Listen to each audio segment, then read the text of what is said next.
To fit the Lone Rider MotoCase, you will need one ratchet, socket, 2 torque screws, T40, T45, and a 13mm spanner.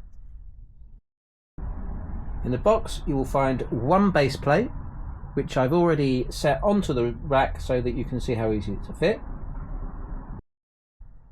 There will also be one lock, one key, and various plates and springs so that you can adjust the lock to fit your own BMW key, which, as you can see, I've already done.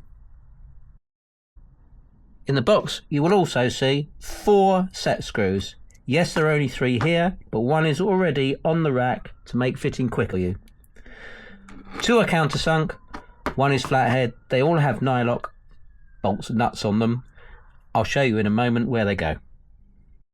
As I explained before, I've already put one of the bolts through, which is holding the U bracket underneath, which will hold the base in place on the rack.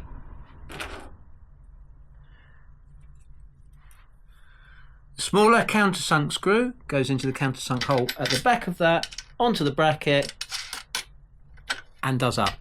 Lever loose at this stage. The other bracket goes at the front, underneath the bike rack itself, and the bolts go through, and you just tighten those up. And your key barrel literally fits in here with the key still in it. Whatever you do, do not take the key out of it.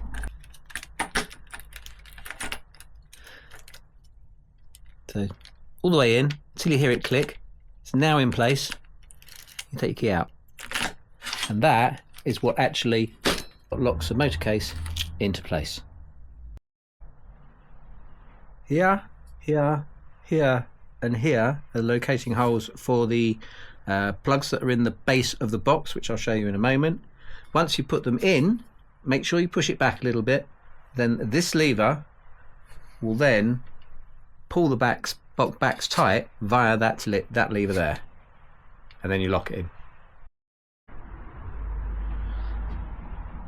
These are the lugs that locate into the base plate where I just showed you, and there are 4 of them. So once you've placed the box into the location holes, push down and push back very slightly. You need to get it far enough back so that the actual lever linkage that I just showed you pulls the box into place. Once the case is in the correct position, you can push the lever over and it will lock into place. Click over, and then turn the key. Now it can't be opened and it's secure.